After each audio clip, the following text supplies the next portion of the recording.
I'd like to welcome everybody to the latest Knowledge Network on Climate Assemblies learning call, this time on Finland's Citizens' Jury on Climate Actions. It's a real pleasure to see a number of familiar faces here and some people who we've not had on our calls before.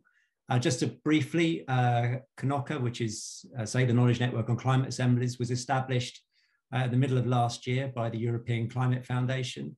And our aim is to improve the commissioning, design, delivery, impact and evaluation of climate assemblies around the world, particularly focused on Europe, but also interested in assemblies around the world. It's a particularly exciting time for the Knowledge Network at the moment. In the last few days, we've launched a series of knowledge development projects, which will see members of Knoca funded to lead development in areas such as framing of climate, impact of climate, and other areas. And it'd be an opportunity for network members to engage with that process. We're trying to diffuse activity across Knoca and not have everything being led by the management group.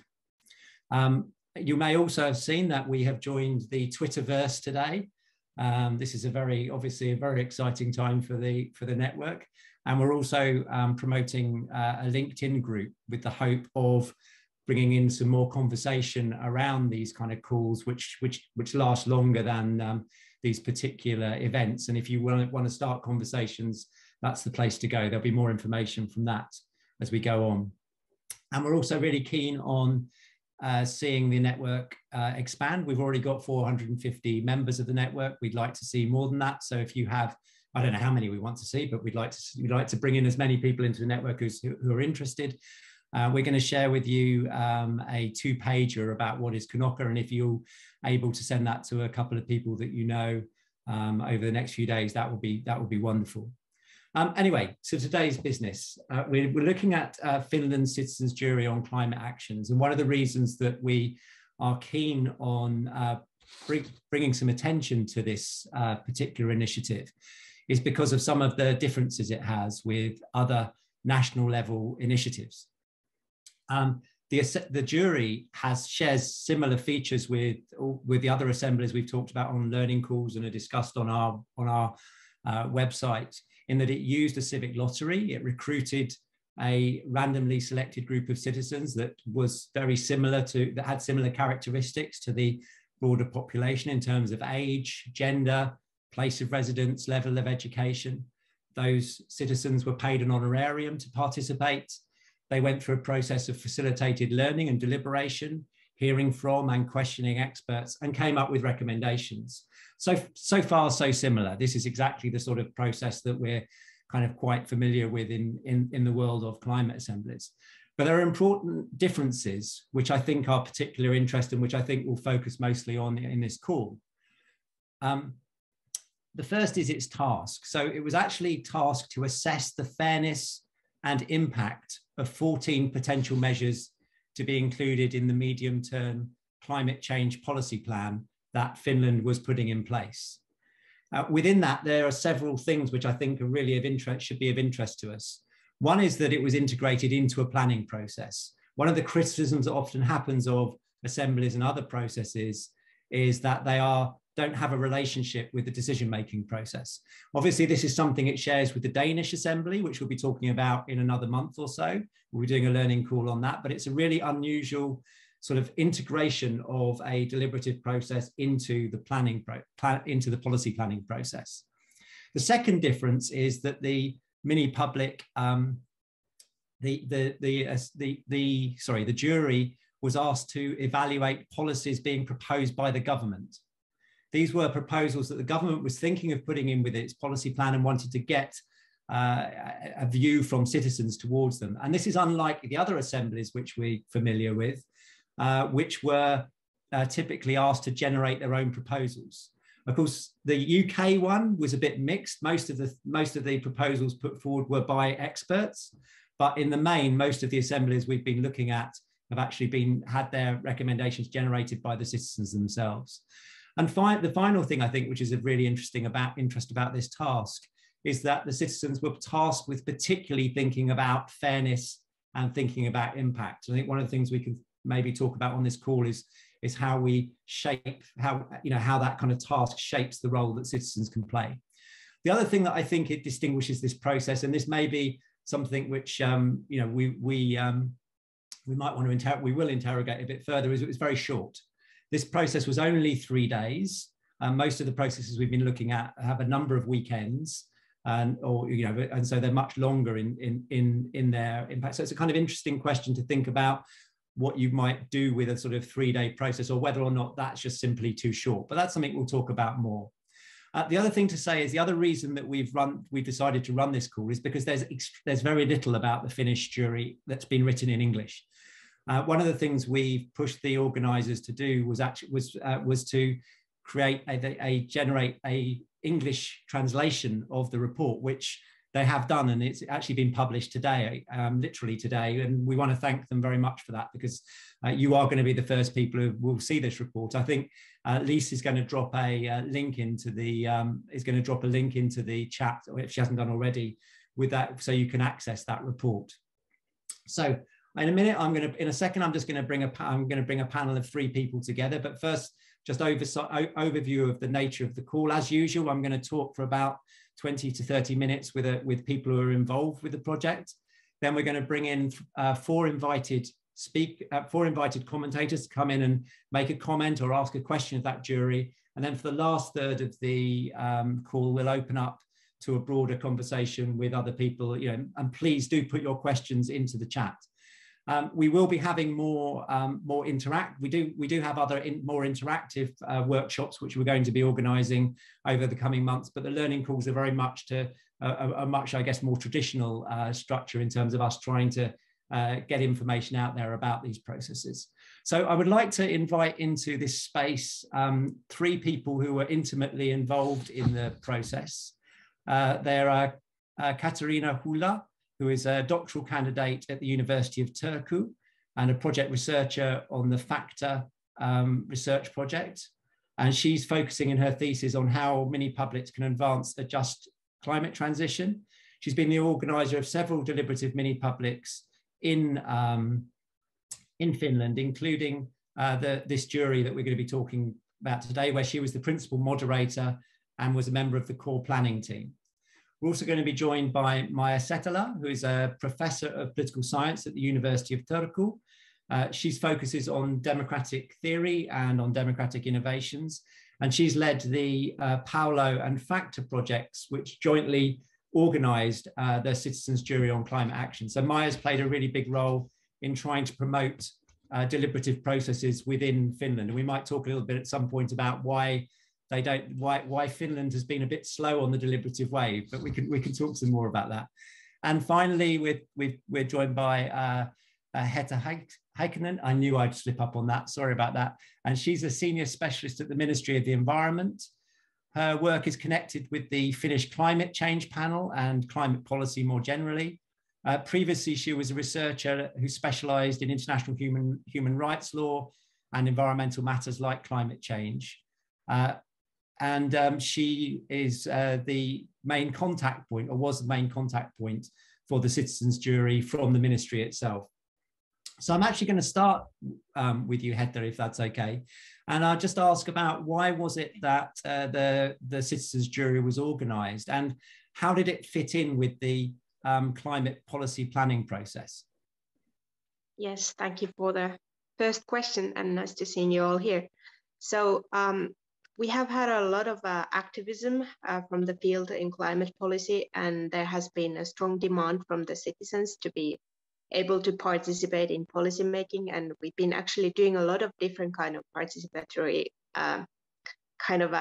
tests and consultations in different ways. We've been consulting youth. We have had online questionnaires with more than 18,000 participants, also in relation to the same process. And then we have had a smaller workshops, for example, with the disabled persons or elderly persons, Sami people, and so on. So I would say that this is one element of the whole participation process and not the only way of guaranteeing participation. The Climate Act has been prepared in Finland in 2015. It's relatively new law and it's reformed currently.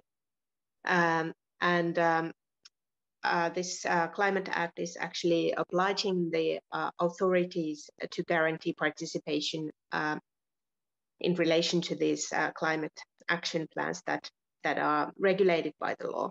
So there's this midterm action plan that we talked today, then there's adaptation plan and long-term plan. And we wanted to adapt new scientific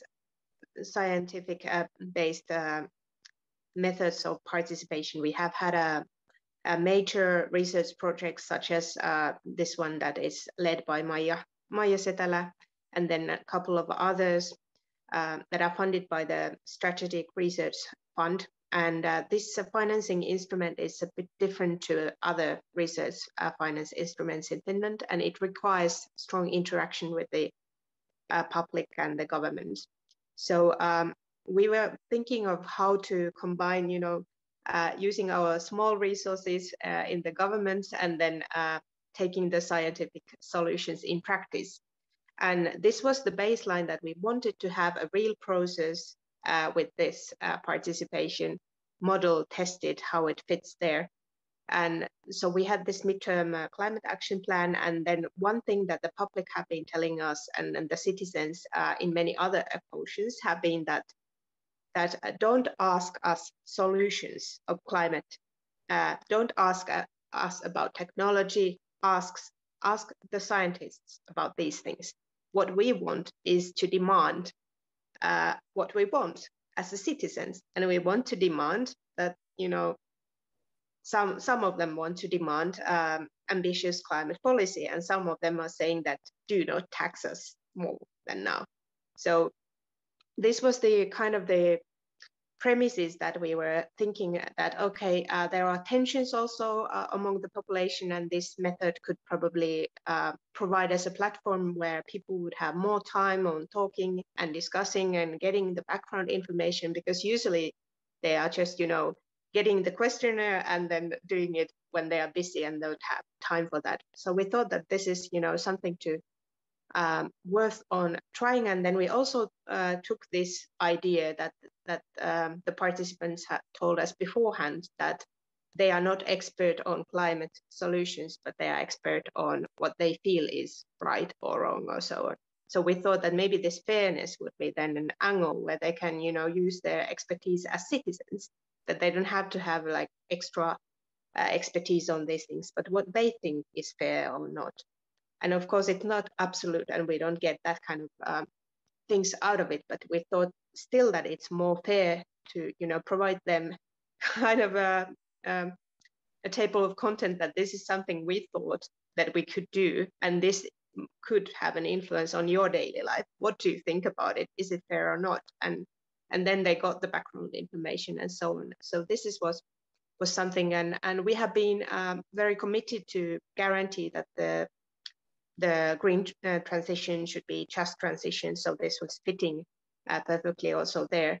But in the same time, we got kind of a control group, because when we got this 18,000 people online, we can't select them, and we don't know like where they come from and whether it is, the public opinion, so to say.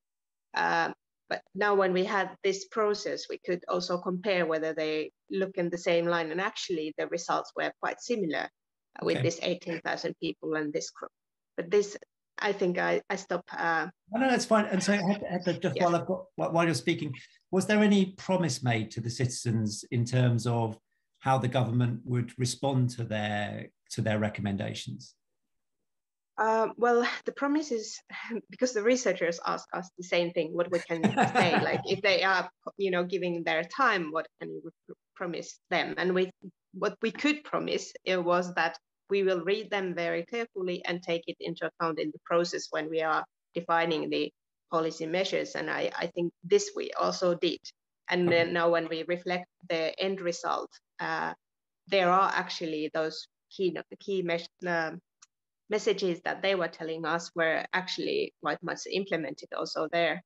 And then we also made this kind of a end note or video message before Christmas that was sent also to the participants, where we were summarizing a little bit that these are the home takes that we actually implemented, and you can find them in this plan there. And if you still want to participate in the final state of consultation, you can still give your opinion. So this was something how we try to like kind of close the process so that they would get the feeling that they were actually heard. So is that video response public, or was it just to the members? This one we just sent for the members, but it's not secret, so it could have. I think people on the call would be really interested to see it, even though it's in Finnish. So it'd be just really interesting to see how it was, because we're really interested in that sort of question about that, you know, how feedback is given and things. So that's really interesting. Thanks, Heta. Maya, so you were involved in, you've been involved for quite a while now in terms of trying to promote deliberative processes in Finland. Could you give us a bit of a background, just a quick comment on why you think Finland has been, it's been quite difficult to integrate these within the Finnish process, within the Finnish political system? Yeah, that's a good question. Yeah, so far, I think we have only had 3 deliberative mini publics at the national level organized by government. So it's not very much. So one was by the Ministry of Justice in 2013. And then we had one on freedom of speech last year, and then this citizens jury on climate action. So we are not in the, as you said, we are not in the front of the deliberative wave by any means.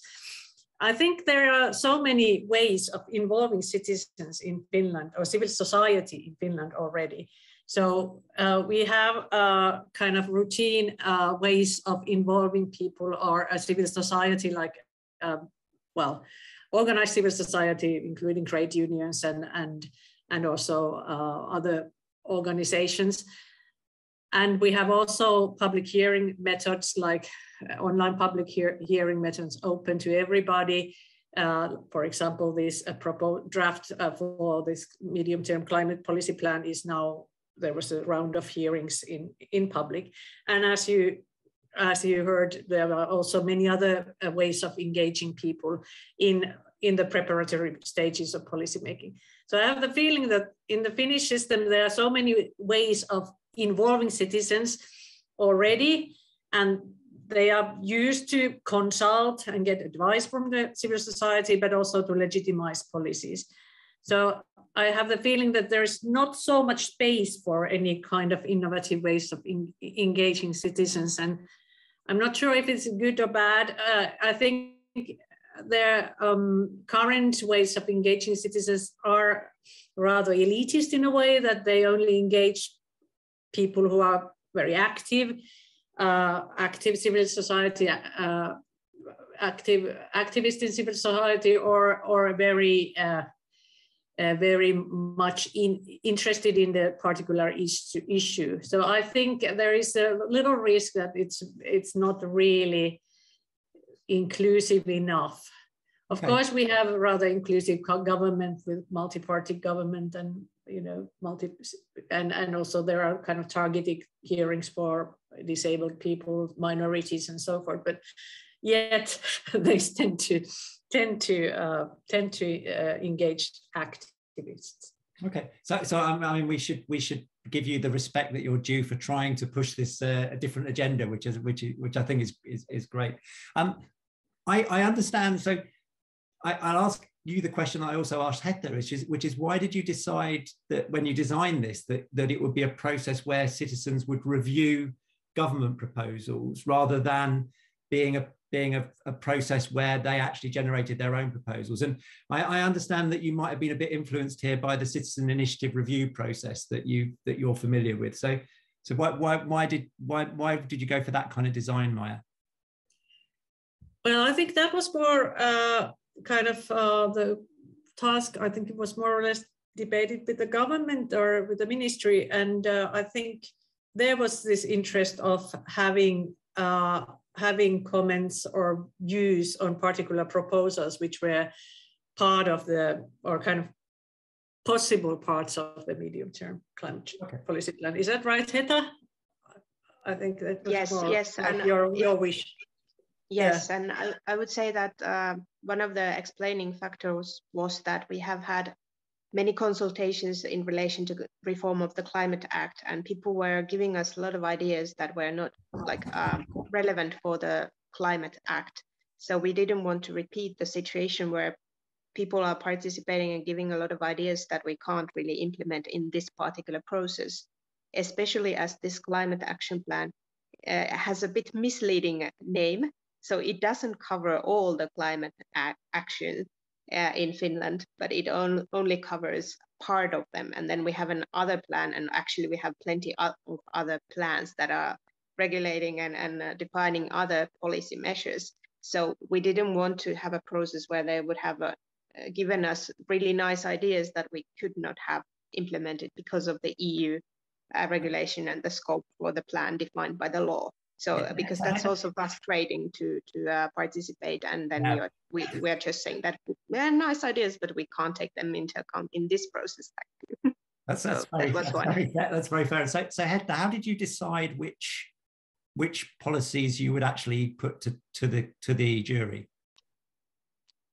Well, that was very difficult process, and we talked also with the researchers because first of all, we have a lot of different kind of means that we could have asked, but then we first tried to find those that will have a very direct influence on the daily life of citizens. That was one criteria, because there are a lot of technical things that also relate to other, like work life, for example, more than on anyone's daily life.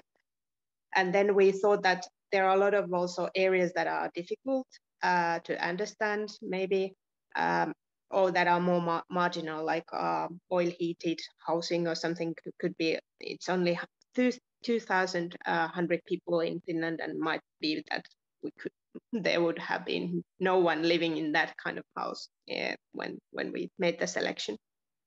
But we took food, transportation, and then housing, because we thought that everybody have ideas on these, and everyone is influenced by these. But then when we started to downsize how many, by number, how many issues we would talk about, that was difficult, because we thought that from the government, maybe we just give them plenty of them, and then they can select what they want to talk and so on.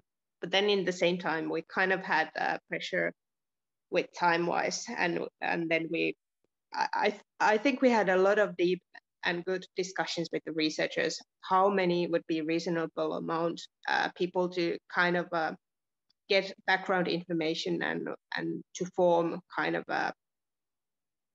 ideas and opinions in that given time frame. And then we came up with this 14, which were from the kind of the preparatory stage, that we thought that these are probably ones that are coming up in the discussion and that could be interested. And then we thought that there has to be a variety of different kind of means. So we didn't only take information kind of or educational type of things, but we wanted to make a mixture with more like strict taxation issues, then take some educational things, and then some other kind of a guidance that the state can use. Combination of those. Okay, that's really helpful. Katarina, I saw you nodding when she said that when Hedda said that they could have given more proposals. You were someone who you were the lead moderator or facilitator in this process. How did you find that balancing of sort of trying to deal with 14 proposals, and yet you only had 3 days? Was this a challenge for you? Well, it was a challenge indeed, and I'm really happy and also proud of the jury members that we managed to draw together this whole statement during those actually 2.5 days, of which maybe 1.5 days were then focused more on focused entirely on the deliberation and the formulation of the statement. And I think our earlier experience of leading the citizen initiative review process in Korsholm in 2019 gave us, like the researchers or the organizers, a good picture how demanding it is to actually like formulate this kind of written statement, and we wanted the text to be entirely written or formulated by the jurors, so we didn't make any corrections or like didn't want to be there. It's like their words entirely. So obviously it was challenging. So we needed to have a really, as also in the series, we wanted to have a CIR, like clear process on how we would proceed and how much time is now dedicated to commenting this specific means, or how much time do we allocate to discussing the general observations or general ideas about fairness. And eventually we ran out of time a little bit, and there would have been definitely like more demand on even broader discussion, but still I think the most important observations are there, and as the final vote shows, it was almost unanimously accepted as the joint stand of the jury. So I get a sense from you, and maybe from Maya nodding as well, that you could have done with a bit more time. Yes, I would say, but still I think, and there are some like maybe changes that I would take into consideration if planning this process anew. But still, I think the really detailed planning of the whole process beforehand was one of the success factors here, given the time that we had. So one of the things, either you or Maya can answer this one, is in terms of one of the really striking things that you asked was for the citizens to think about the question of fairness. And I'm kind of this also appears within the French Assembly, you know, they were, and the Scottish Assembly and the German Assembly. They're all thinking about how do you get people to think about just transition? How do you get them to think about the fairness of these things? So how did you orientate participants towards this question of fairness? I mean, we're all familiar with sort of the challenge of getting expert information to them, but getting them to think about fairness. How did you do that? Well, we discussed that quite a lot in the planning phase as organizers, because we didn't obviously, we did want to give them something or orientate them towards the fairness thinking some way. But then again, we didn't want to give them a specific framework and say, you have to use these criteria when you evaluate these measures, because it was obviously the task of the jury to evaluate what is just and what is not, and we didn't want to define that on behalf of them in advance. So we ended up having this kind of light orientation procedure. We kind of primed them by showing them a few ways or maybe perspectives from which these justice questions can be approached.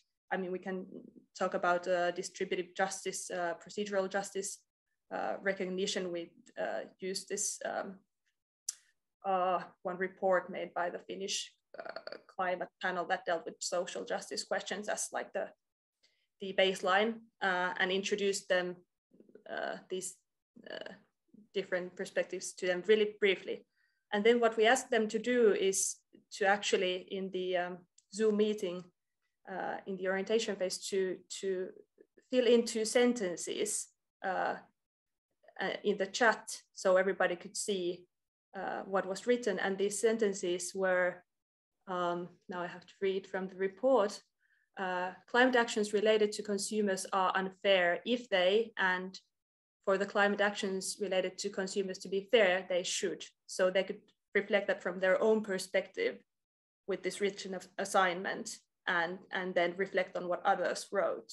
And then obviously we proceeded the discussion about the fairness or maybe the combination of fairness and effectiveness later on in the small group deliberations.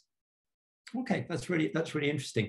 I'm really keen on making sure that I give time for others to question. I've got some other questions to ask you, which I'll come back with if we have some spare time towards the end. But I have a couple of questions before I open it up to our invited our commentators. And the first is to all of you, just briefly, whether there was anything that surprised you about the recommendations from the members.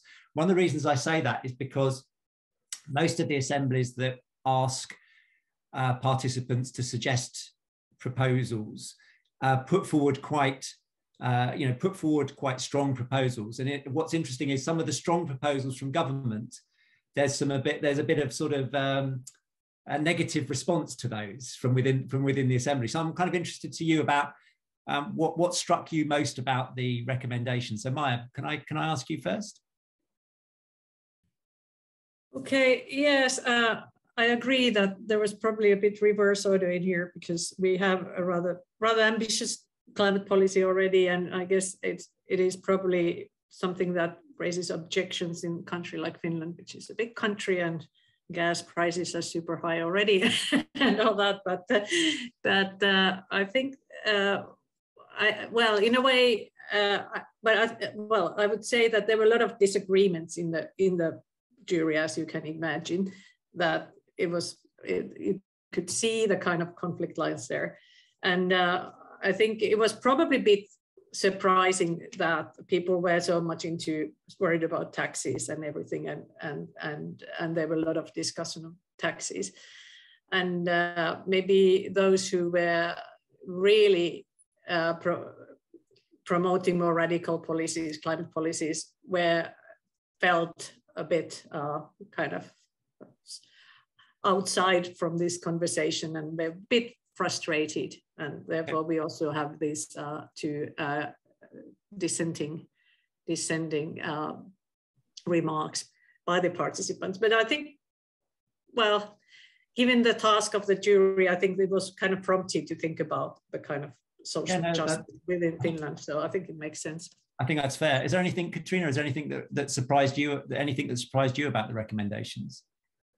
Well, I wouldn't say there was anything really, really striking, but what was slightly surprising to me was that actually, even though what Heta said is that don't ask citizens about new suggestions, was that still when these measures were discussed by the jury, they still came up with ways in which they would somehow make the suggested measures better. And there was some, even though that wasn't their task, they still kind of showed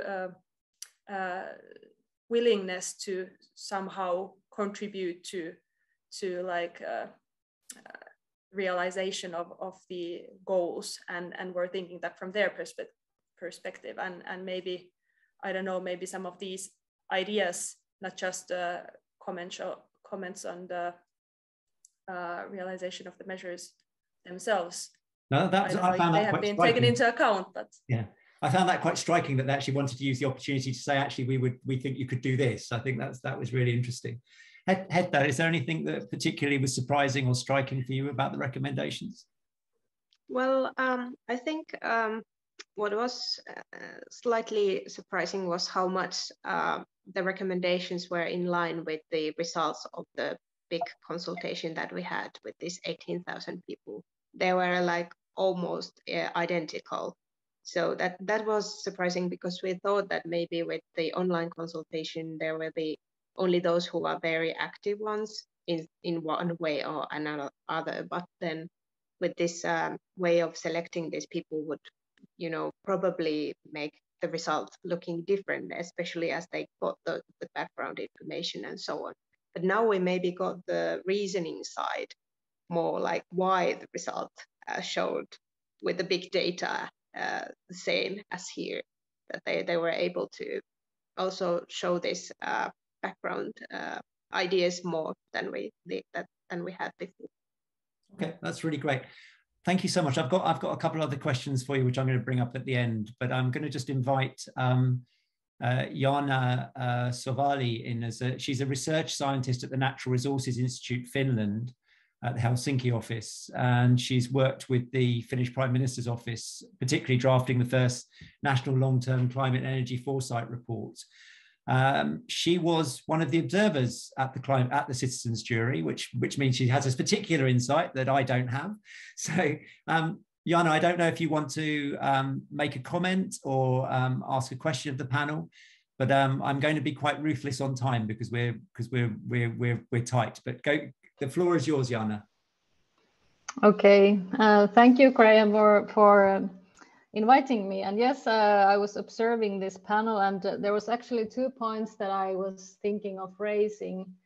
And one is about climate justice, and especially over generational justice, because the panel was discussing this long-term climate, so future policy, a document that would guide future policy. So how was this over generational issue raised or dealt in the panel?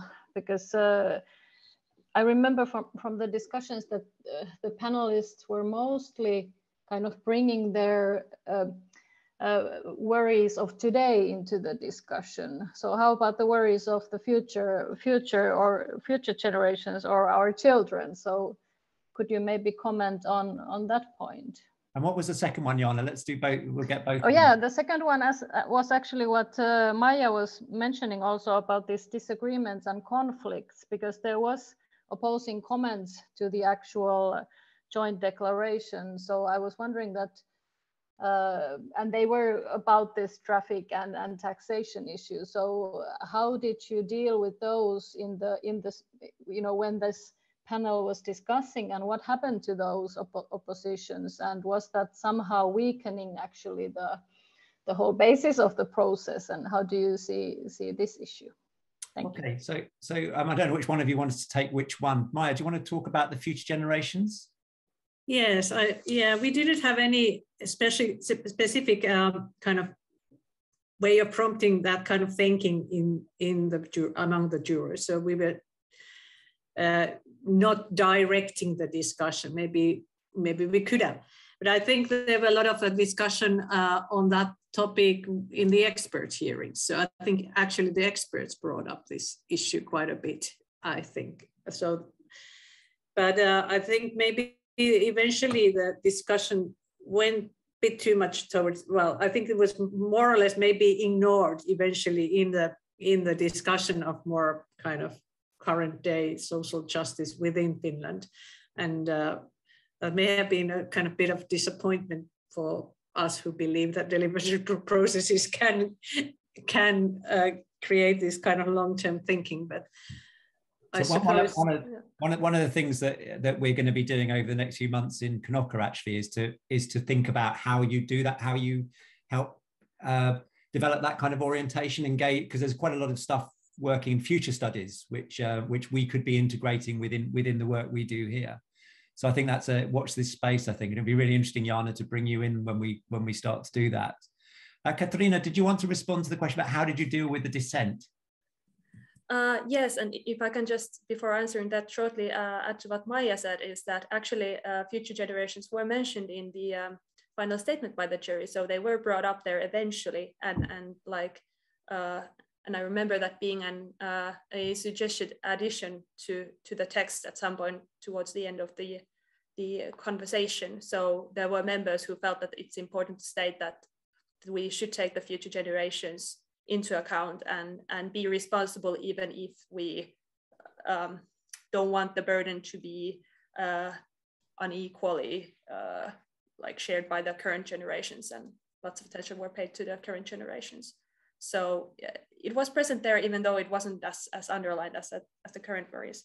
And about the disagreement, well, basically, partly due to the time constraints, we had to, the final statement had to be produced with the help of voting.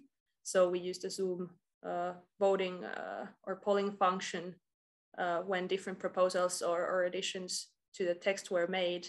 And it was a simple majority voting, and maybe afterwards reflecting on that, we could have also chosen another voting rule. But basically, I don't think that, even though there were conflicting views on taxation and so on, and on actually some comments we voted twice because we needed more discussion about whether this is the concept of the jury or not. I still think that all the perspectives that the jurors had are reflected there, even though there were a few points where there was disagreement. But in essence, because of that reason, we wanted to also give them the possibility to to express an alternative opinion to that what was stated in the statement. Okay. But yeah. Yeah, and if I can comment, I was really admiring Katarina, how she dealt the situation, because it came really quickly, like, oh, we have to vote and how to deal with this and what to do now. And it was like it was planned, from the beginning that this would happen. So the process was dealt so greatly, and so I was just admiring how you did it. Just like comment. Thank you. I think most really happy to hear that. Most practitioners look like swans, where they look serene in the public, but they're kind of paddling like crazy underneath. Jana, thank you so much for your question. Our next question comes from Kaisa Schmidt-Tome, who's based at Demos Helsinki. And she's a research lead in urban transformations, and she's been working a lot on cities and urban regions on sustainability transitions and social inclusion. She's published a lot around planning theory, life course geographies, and participatory planning, and she's very involved with the Net Zero Cities Horizon project. Kaisa, I know that this isn't a process that you're overly familiar with, so I'm kind of interested to hear. We were interested to bring you in as someone from outside our world, which is often a bit closed. So I'm kind of interested to know your thoughts, comments, questions. Well, thank you. Great to be here. It's been really interesting. I had kind of prepared myself a little bit in advance, but now some spontaneous things come into my mind, so I don't know which route to take. But maybe you only have 5 minutes. The main point is maybe that because I had the background in kind of participatory land use planning research, especially this is somehow a similar situation here, that you have been developing method and you have tried it out, and it's been done together as a collaboration of practice and research and also with citizens, and in our projects they were very similar, like big research projects, method oriented, but also kind of wanted to deal with real life dilemmas at the local level in the physical built environment. And so the question was always like, okay, what we are trying now out with massive resources, or at least a little bit bigger resources than normally, where is the optimal balance? What's the fine balance of making it somehow right-sized, so that it can be executed dozens of times in other places, so that it's somehow kind of not big enough, but not small enough, but not too small. So what can be mainstreamed? What can the planning profession get kind of in the long run, so that it can become somehow the standard or something like that? So that's why I was listening to this, that this is really interesting, how much time has been devoted. Is it really possible to maybe, or I have got the feeling that it might need several encounters for the kind of, to give time for just the personal learning. It might not be enough to have just one meeting, but maybe some meetings that are a bit further apart, because then the people kind of can get back home and kind of give time for the thinking and talk with their peers and within their own bubble, and then come maybe back and kind of give a bit more time for that. But that's also really resource consuming. So yeah, but this is just about an example about the fine balance of I think I think it's a question that we're all concerned about, because if we think about the kinds of what they did in France with the French Convention, but that cost millions of euros. So it's which is not what Maya had. So but also the same thing also, it should not be a too big process also for the practitioners themselves. it should be something that is integrated with their work as closely as possible, so that it doesn't feel like an extra burden. It's something that you're looking forward to. This is something you can get insight from.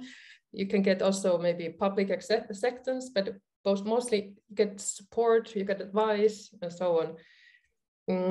So can I join Hedda? Are you still there? You've disappeared. I just want to make sure. Are you there? Yes, I'm here. Okay. So can you imagine using these processes on a more regular basis? This sort of process within government, or do you think that this was just a one-off? Yes, this is a good question. The Ministry of the Environment would have been willing to actually enact this process in the law. But so we prepared actually even the provision for the law and so on. So this is what I can say from our ministry side, but it was not included there. So there was not enough political support. Some parties were willing to and were very interested, and then there were some that were not ready to commit, as they were saying that they want to have a more general kind of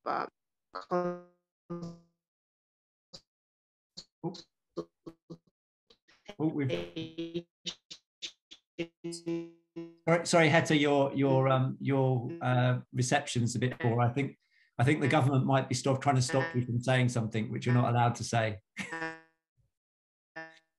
Sorry, Hetta, we're going to have to try and reconnect with you, I think. Maya, I know you've done some research on sort of attitudes of elites in Finland towards this kind of process. Do you see there being quite significant barriers to try and to get this becoming a more common activity? Yes, in Palo project we have our colleagues Vesa Koskima and Lauri Rapeli, who have conducted surveys among citizens and political elites, and it seems that in Finnish context at least, policymakers are rather reluctant to organize mini publics, and they especially ask about mini publics, and there are huge gaps, like tens of percentage units between if you think about the kind of eagerness of adopting or using these mini publics in policy making. I guess partly because Finnish people and elites do not know these processes, so I think there is a lot of ignorance. So because we haven't been using this much. And I think there is also,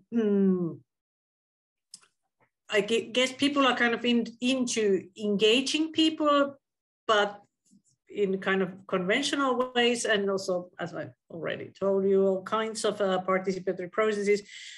But I think in a way, this type of mini publics, which would really cost money and do a lot of work for considering pros and cons of policy process. I think this is just a very novel context in a Finnish system, which is very kind of elite driven and relies on experts and formal engagement of stakeholder groups and then representative systems. So I suppose there's just not room for this. Yeah, okay, that's a really interesting context. So I was looking away a second then because I was trying to email Hetta, say come back. So so I'm back. Katarina, one of the elements of Kaiser's question was about this kind of balance between making this something that you can do a lot. Oh, she's back, fantastic. Welcome back. Where you can do a lot, you could use more of them versus this issue of making sure you have enough time. And my sense from your initial response was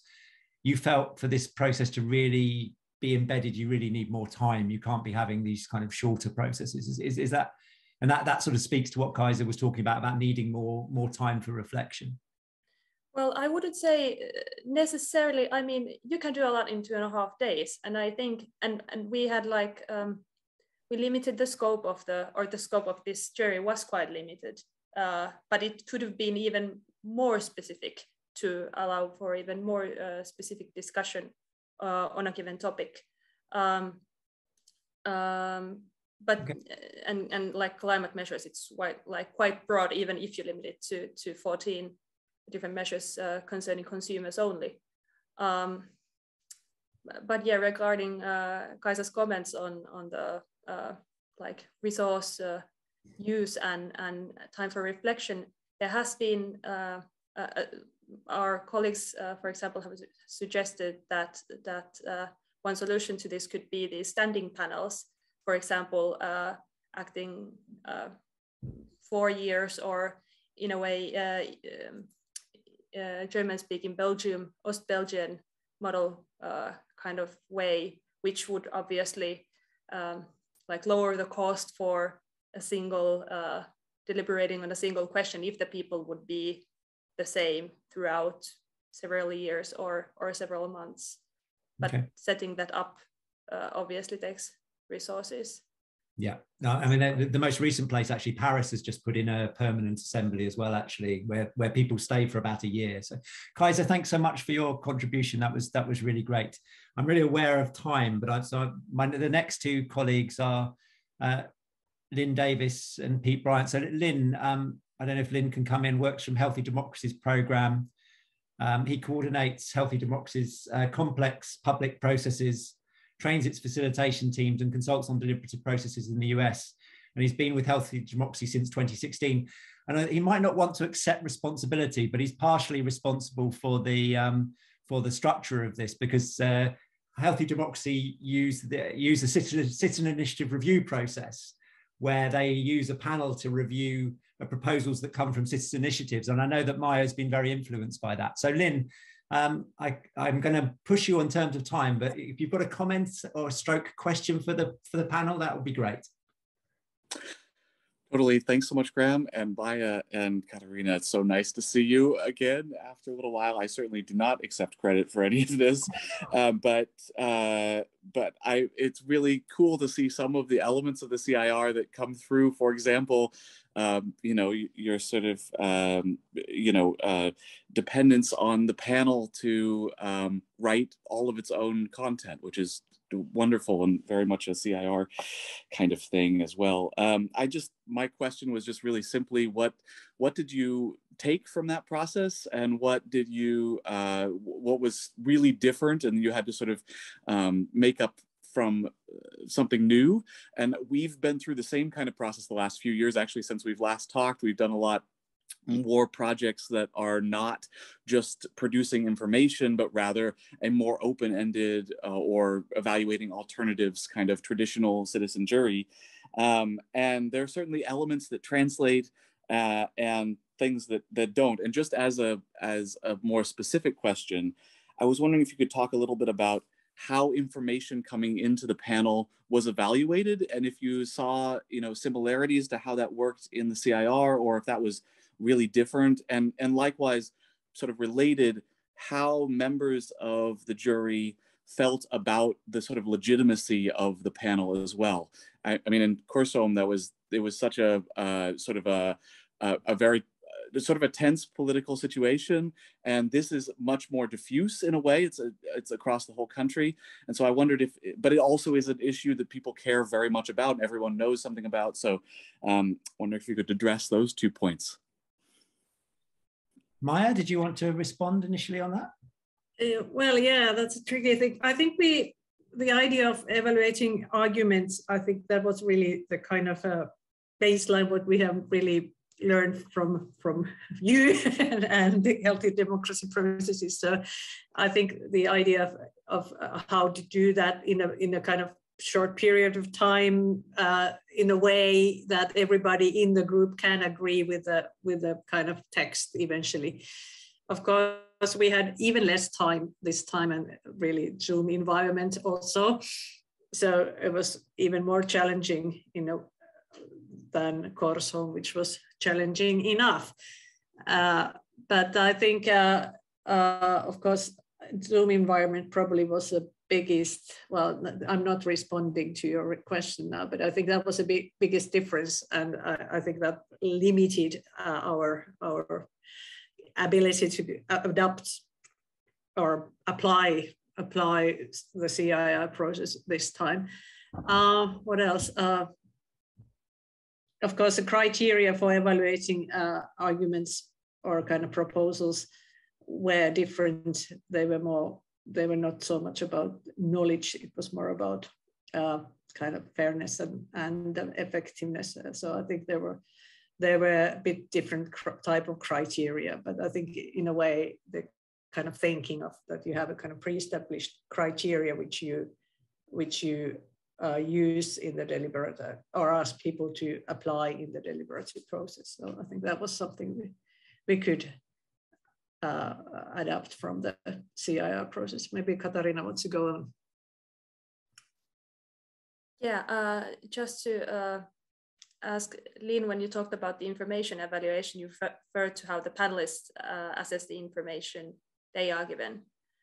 Right. Yeah. Well, Maija maybe covered the most part of that. Obviously, we had like a lot of interaction between the experts and the citizens, and we even had the experts like check on their initial notes or like the first drafts for the statement to correct for any factual mistakes, and there was like still eventually some like differing opinions maybe on behalf of the jurors and the experts on what's effective and what's and the jurors like included maybe some things that they felt were good ideas or they wanted to have them implemented more, even though experts might have thought that maybe this is not so efficient after all. But regarding the legitimacy and how the jurors felt about it, I think they were committed, obviously, because they took part for the whole process. But I don't think we had like a post-discussion survey. I don't think we asked about whether they feel like they are now representing a huge, or like how they felt about the representation. But I think it's telling that most of them thought that these kind of processes should be used more in government decision-making in the future. So to me, at least, that tells something about how they felt about the, like, also the legitimacy of the process. I think I've never seen a citizens jury or citizens assembly where the people at the end of it said there shouldn't be more of these. It's really interesting.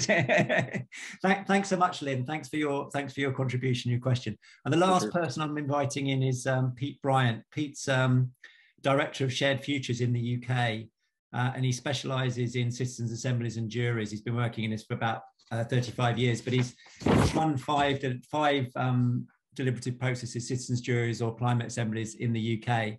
I just want to make a point that someone said in the before Pete speaks, although it'll put him off, I'm sure, is that how they were really pleased about how the panel was, how the gendered nature of the panel, and I'm really noticing that all the women come from Finland and all the men come from the UK and from the United States.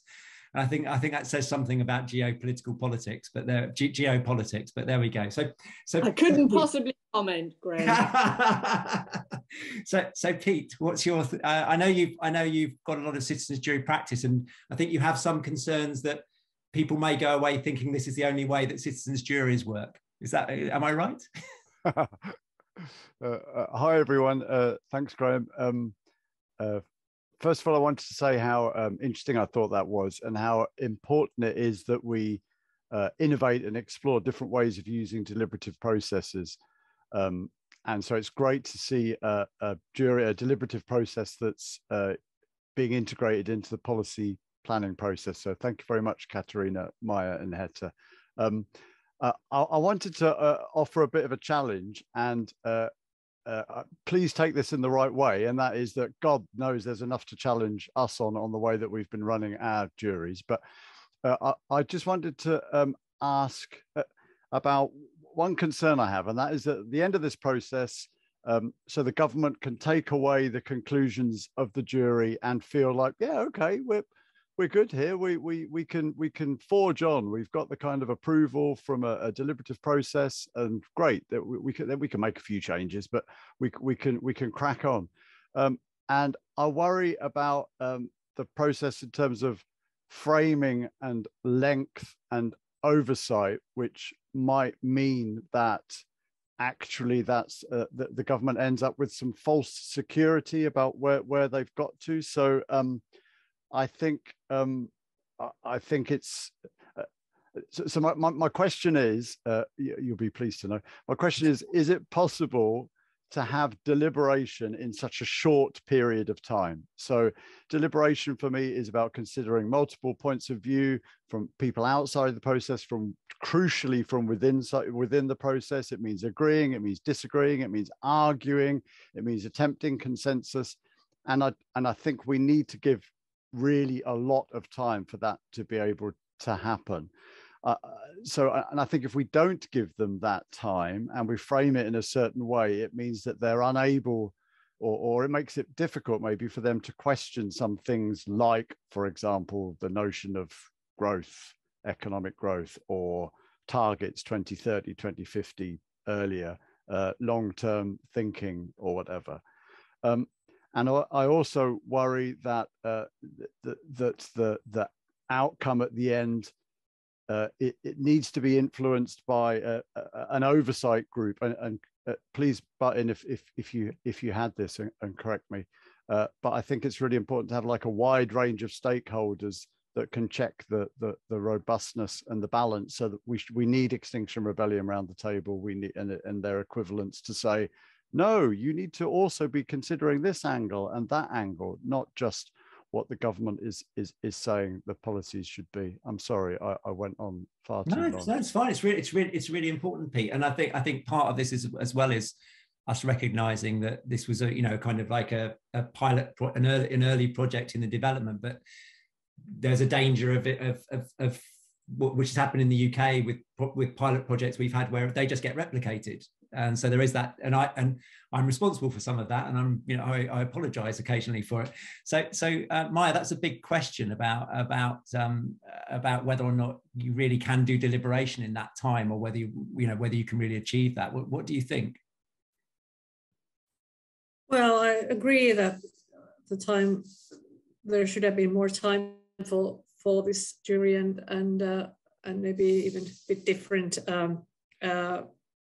type of framing of the question. But of course, we had some discussion whether we should do this given all the limitations. But then we thought that, okay, maybe we'll, because we still had some felt that we may be able to do this within the constraints we had. I think it worked pretty well, but of course, in the future, I think we should aim higher and have a bit more expensive deliberations and with more time. Of course, online environment in a way, because it was conducted entirely online. I think that's a bit, I don't know, maybe like having more time, shorter meetings over several weekends, that would probably be ideal, but then again, we were a little bit constrained with the time also in terms of the process. So we started to plan this in January, and this statement was expected already in May. Am I right? So something like that.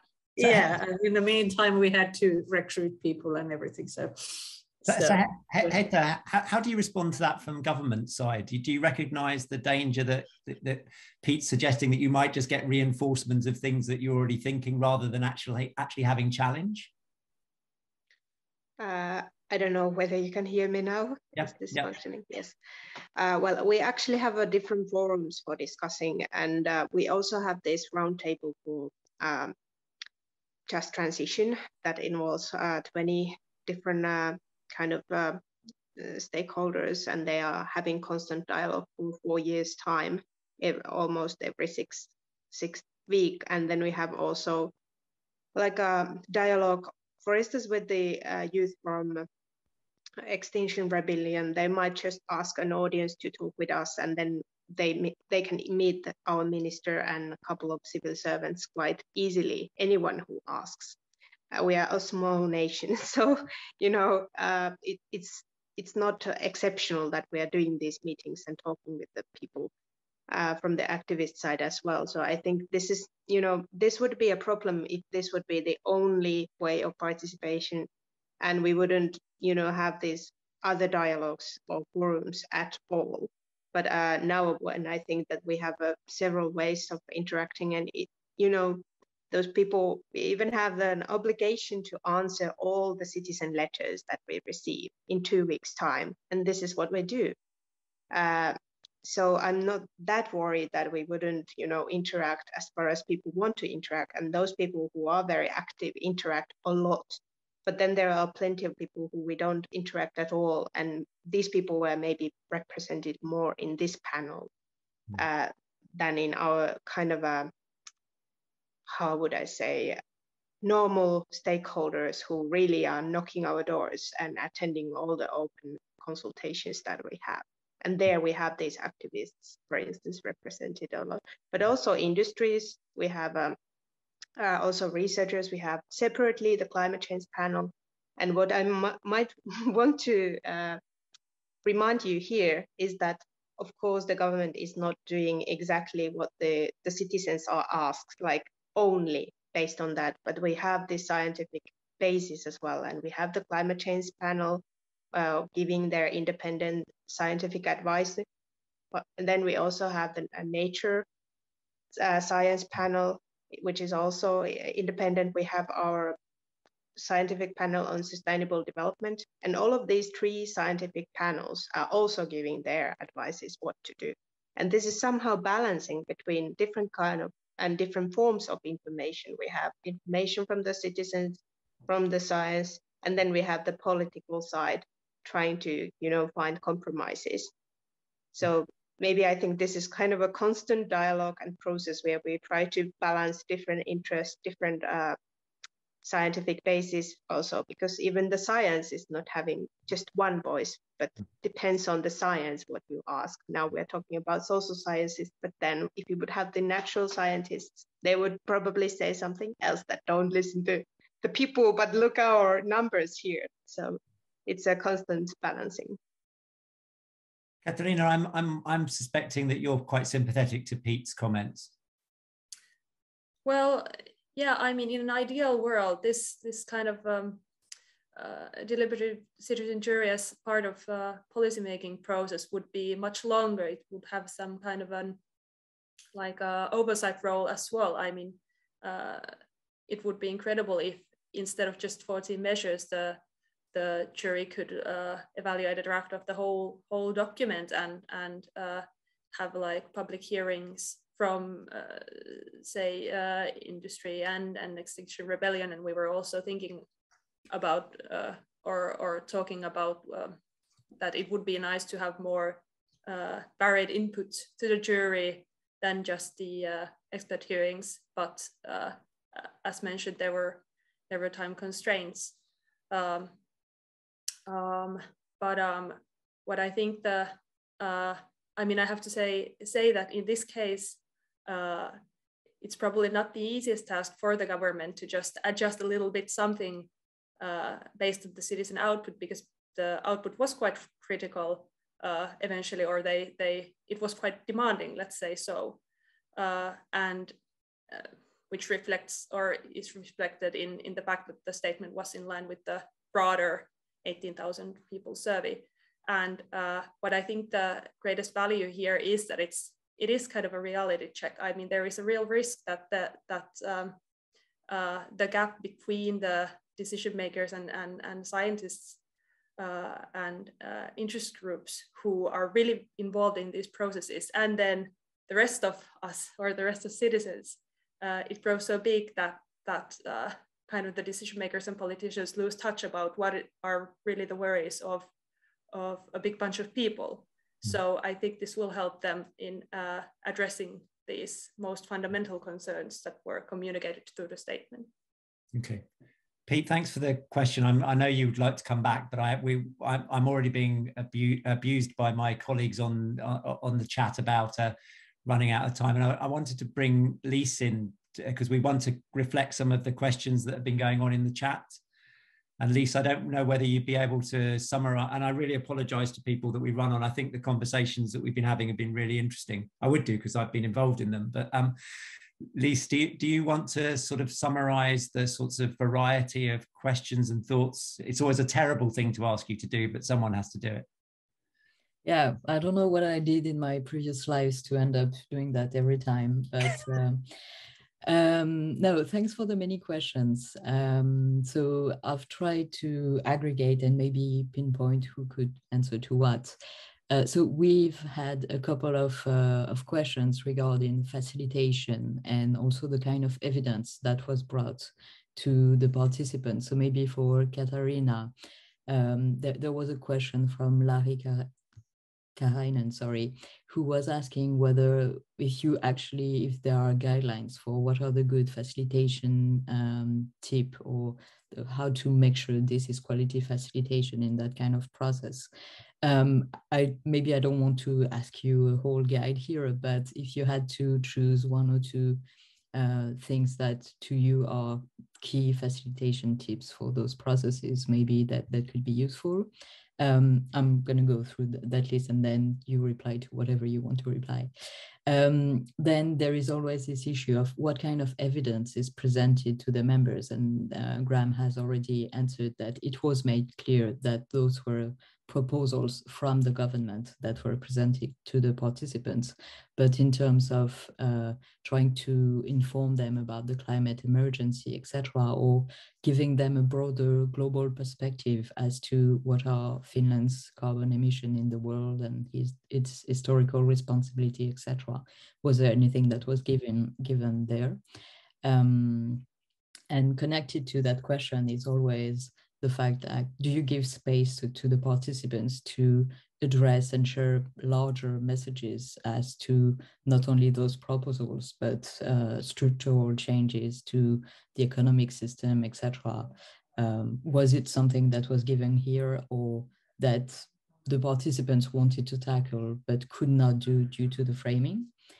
And then finally, one question about the kind of publicity that was given to the process, because also for us, non-Finnish speaker, we cannot really find that information. And Lori Moulton-Ulrich was asking to what degree the jury process has been publicized and shared to the public. Maya or Heta, if you want to address this. And I have a specific question for Maya that is, I think because Graham told me, or I read somewhere, that some participants or one participant mentioned the Yellow Vest protest, is saying that you don't want to see that happen, or that the taxation issues were tricky because of that. And I'm just wondering about, because it made me think about France, and in France we had a very willing government to organize the process, but we also had conservatism or reactions from the interest groups that were already in the policy field and that are usually the people that the government is speaking to. So my question here, we've mentioned the political parties, but what was the stance of interest groups, environmental NGOs, companies, etc.? And that is also connected to another question of Kathy Cohn about the groups you were mentioning earlier, the roundtable on climate policy, etc. How diverse are these forums in Finland, and to what extent can they represent society? So thank you very much, and I hope you get everything. Okay, so we've got 10 minutes to get through, less than 10 minutes. So thanks, Lise. So Katrina, any sort of where do you get your knowledge about facilitation? What are your tips for facilitation? Well, for me, it's really fun to get that question from Lari Karainen, because I have actually attended one of his workshops regarding facilitation. So I could refer back to Lari on one of the best practices. I think they come from like different discussions that we've had so far. We've kind of refined a list of guidelines that we give to the moderators. They're quite long. I think we had like 11 points in this, where we go through what is accepted from the moderators. So we train them really thoroughly and go through the whole process with them minute by minute. And maybe just to quickly pick up a few things that I've found to be really important is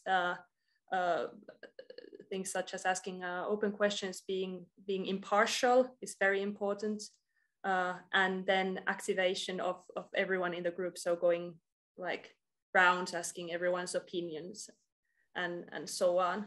So maybe there's a few that I've found to be quite useful. Okay.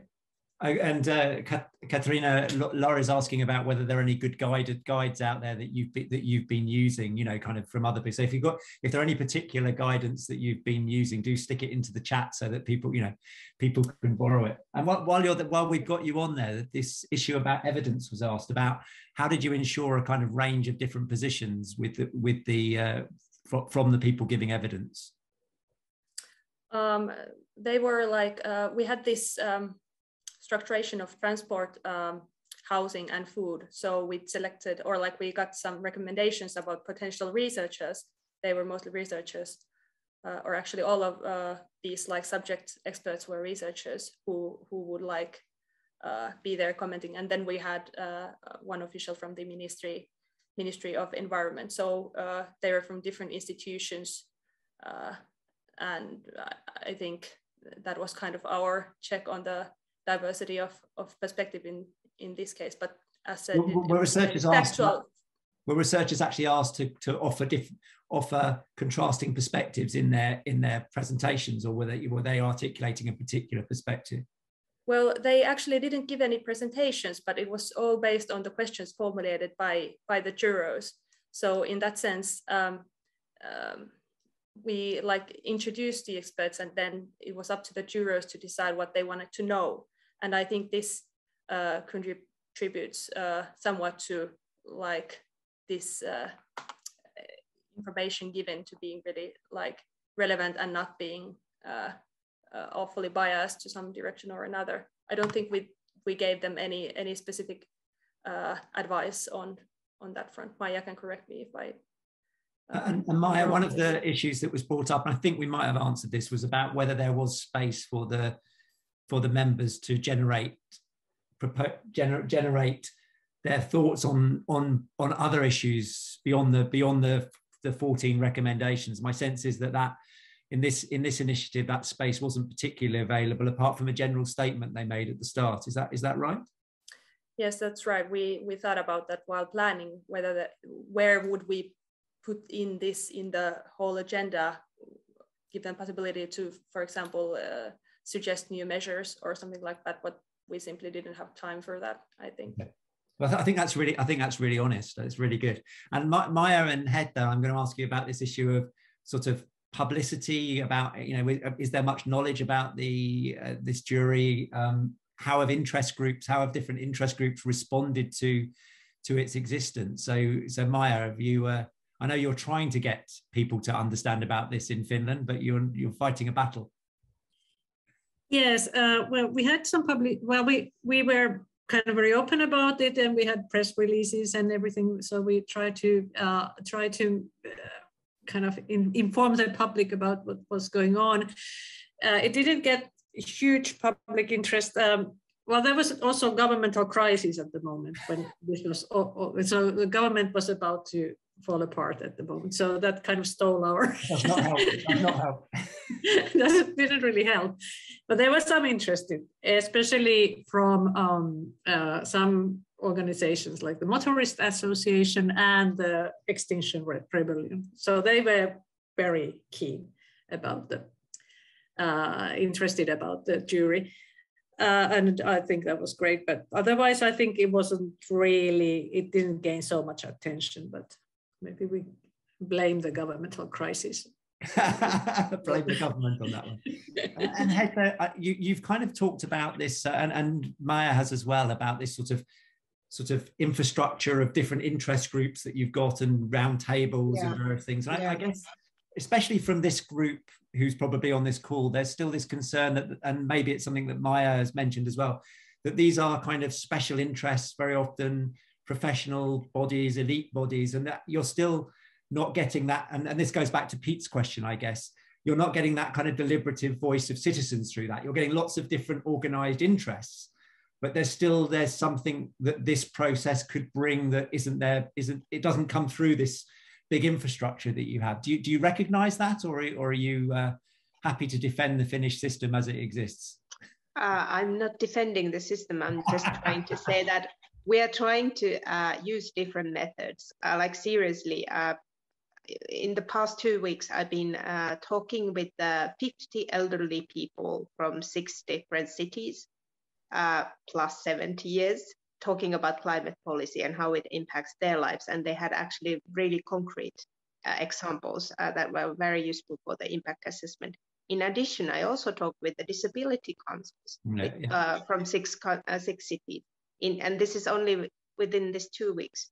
We've been talking with the youth. The youngest ones have been something like 13 years old, and we have had thousands of them in our consultations. We've been doing school projects, for instance, and where they have been also gathering from other young people opinions, and they have formulated the questions they have been interested to contribute on. We have had Sami people consultations, Sami youth consultations. I'm not saying that we cover everyone or even all the vulnerable groups, but I would say that we are doing a lot of efforts to improve all the time, and they have received a lot of interest from other countries, because this is exceptional. Not in all the governments consult even this much as we do. But this is not maybe like systematic. So we often try to find people where they already are. So we might not always invite them in the process like this, but we are thinking, well, with the kids, we find them at school. And with the young people, with these elderly councils, there exist already municipal councils. And I asked them, because I've been in the government only for 2 years, I asked them, have you had these consultations on climate policy in municipality level or national level or regional level before this? And they told me, no, this is the first time. But they were very interested. And what we did after that is that I actually gave them a promise that we will have another consultation on adaptation plan.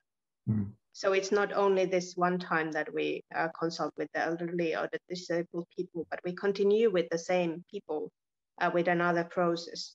Actually, so, the point you made there, actually, you've raised a very interesting issue, which is most of the processes that we're looking at climate CO2 reduction, and actually we very rarely use these processes for looking at adaptation.